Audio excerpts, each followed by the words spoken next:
പൊക്കം 14. ഇനി വയറളവ് നോക്കാം. വയറ് 10. അപ്പോൾ മുതുക് തിടി കിട്ടാറുണ്ടല്ലേ? അതെങ്ങനെ മനസ്സിലായി? മുതുക് തിടി കിട്ടുന്നത് വയറിനെ ബാധിക്കും. പൊക്കവും വയറളവും നോക്കി ഇങ്ങനെ പലതും മനസ്സിലാക്കാം. കടുവച്ചാരുടെ പൊക്കം 22, വയറ് 19. കഴിഞ്ഞ ആഴ്ച 4 മുട്ട തിന്നുവല്ലേ? അല്ല, ഇതൊക്കെ എങ്ങനെ മനസ്സിലാക്കുന്നു? ഇതാണ് വള്ളി വിധി. വള്ളിയിലെ നമ്പർ നോക്കി അളവറിയും.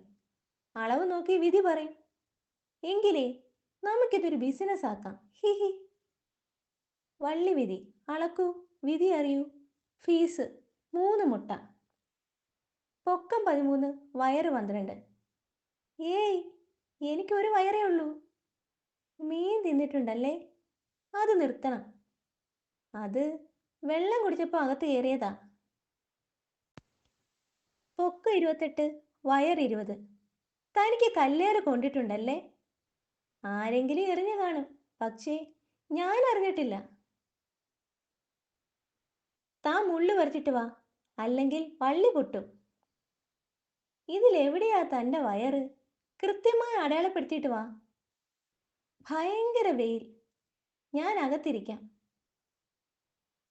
നിങ്ങളാരെങ്കിലും അളന്ന് നമ്പർ പറഞ്ഞാൽ മതി, വിധി ഞാൻ പറയാം. ശരി, വളർന്നോളും.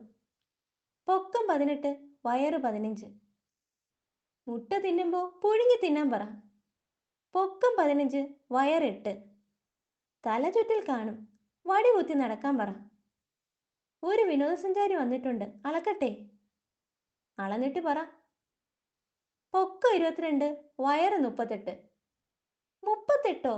എങ്കിൽ ദഹനം ഭയങ്കര പ്രശ്നമാണല്ലോ. കഴിക്കുന്നത് ദഹിക്കുന്നില്ല എന്ന് ചോദിക്ക്. ദഹിക്കുന്നുണ്ട് എന്ന് പറഞ്ഞു. വയറുവേദനയുണ്ടോ? ഇല്ല.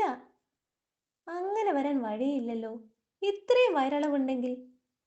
ഏതോ ജീവിയെ തിന്നിട്ട് അതേപടി ദഹിക്കാതെ വയറ്റിൽ കിടപ്പാ, അത് ദഹിപ്പിക്കണം. വയറ്റിലുള്ളത് ദഹിപ്പിക്കാൻ സമ്മതിക്കില്ലെന്നാ പറയുന്നത്. ഇന്ന് ഉച്ചയ്ക്ക് മോന്റെ ക്ലാസ്സിൽ നാടകമുണ്ട്, മണ്ടനും മറവിക്കാരനും. മറവിക്കാരനായിട്ട് മോന അഭിനയിക്കുന്നത്. മണ്ടൻ വേറൊരു കുട്ടിയാ.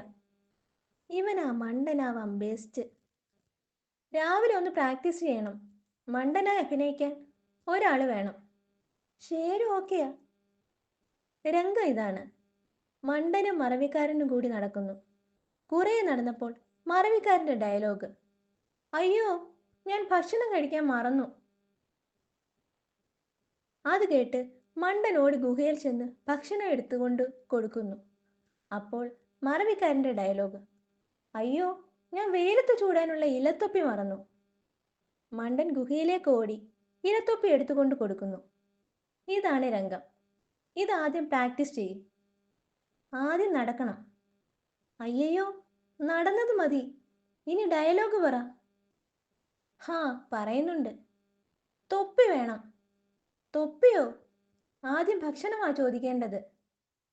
പക്ഷേ തൊപ്പി മറന്ന ഡയലോഗാ മറവിക്കാരൻ മോൻ ആദ്യം പറഞ്ഞത്. അവനോട് ഡയലോഗ് കറക്റ്റായി പറയാൻ പറ. ഭക്ഷണം വേണം. ഹാ, ഇപ്പൊ കറക്റ്റ്.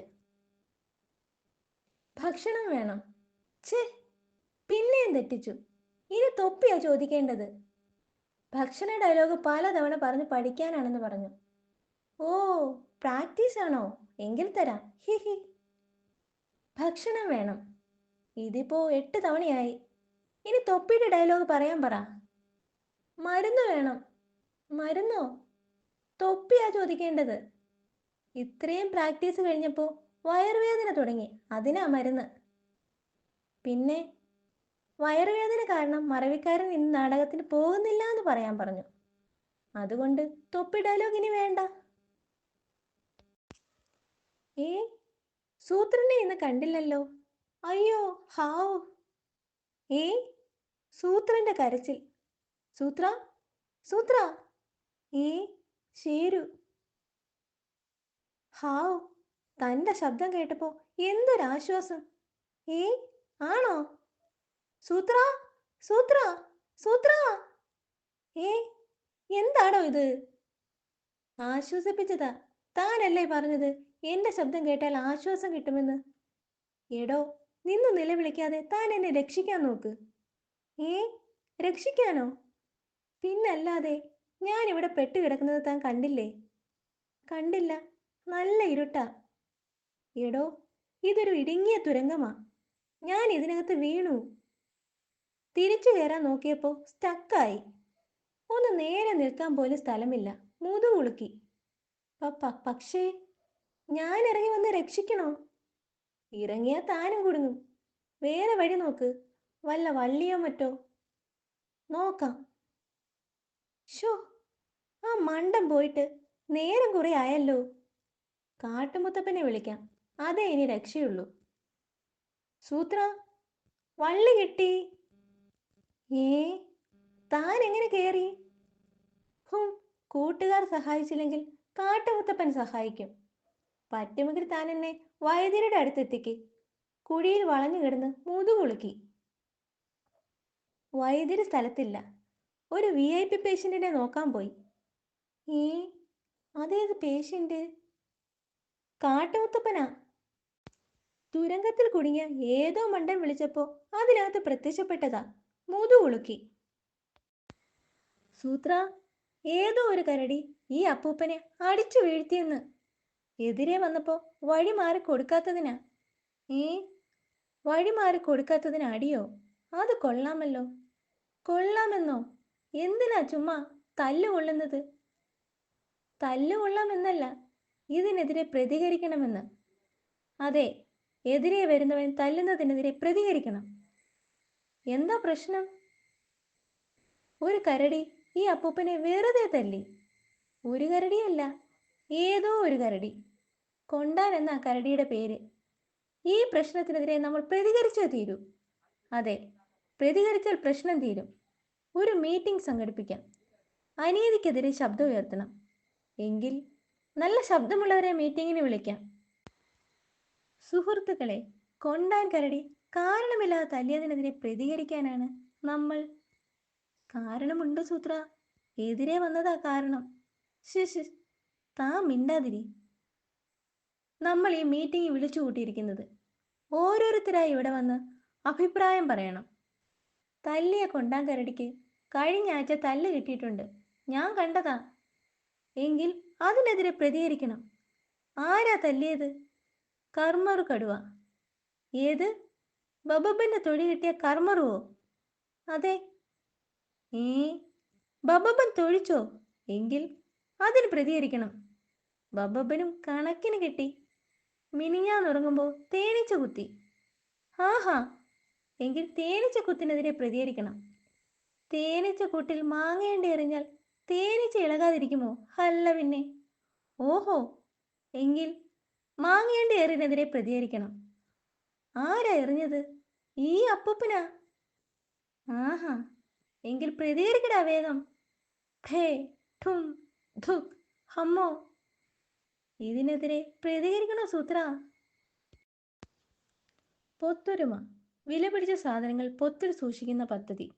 പൊത്തുവില 2 മുട്ട. ഉടൻ നിങ്ങളുടെ പൊത്ത് സ്വന്തമാക്കൂ. സൂത്രൻ ആൻ ഷേരു. മതി, 8 പൊത്ത് പരസ്യമായി. പരസ്യം കണ്ടവർ സാധനങ്ങളുമായി വരും. അപ്പോഴേക്കും പൊത്തുകൾ റെഡിയാക്കണം. അത് തൻ്റെ ചുമതലയാ. ഇവനെ കൊണ്ട് കൊത്തിക്കാം. ദാ, ഇത്രയും വലിപ്പം വേണം പൊത്തിന്. ഈ മുട്ട പൊത്തൊരുമയിൽ സൂക്ഷിക്കാമോ? പൊത്തൊരുമയിൽ സൂക്ഷിക്കാൻ ഒരു പാവയാ.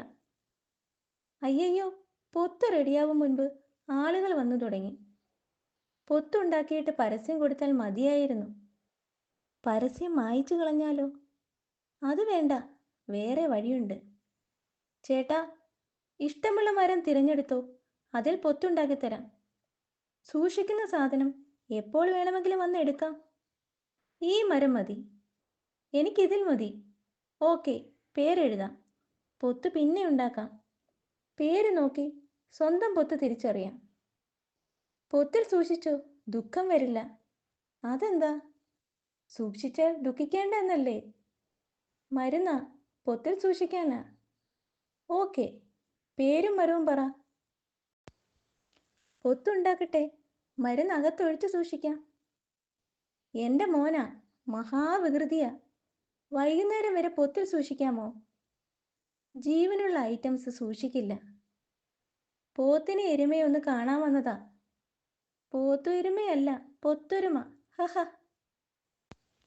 10-20 പേരായി. താൻ പൊത്തുണ്ടാക്കാൻ തുടങ്ങിക്കോ. പൊത്തിന്റെ അളവ് താൻ മരത്തിൽ വരച്ചു കൊടുക്കണം. ബിസിനസ് ആയാൽ ഇങ്ങനെ വേണം. ഒരു ടെൻഷനുമില്ല. He he. ടക് ടക് ടക് ടക്. എവിടെടോ എൻ്റെ പൊത്ത്? പേര് നോക്കി കണ്ടുപിടിക്ക് ചേട്ടാ. അതിന് പേരെവിടെ? പറഞ്ഞ പോലെ പേരെവിടെ? താൻ പേരൊക്കെ മായിച്ചോ? ഏയ് ഇല്ല. കൊത്താനുള്ള വട്ടം വരയ്ക്കുമ്പോൾ പേര് കണ്ടതാണല്ലോ. പല വേദന, പല ചികിത്സ. വൈദ്യരേ, വൈദ്യരേ, എൻ്റെ ഒരു അമ്മാവന് ഭയങ്കര തലവേദന.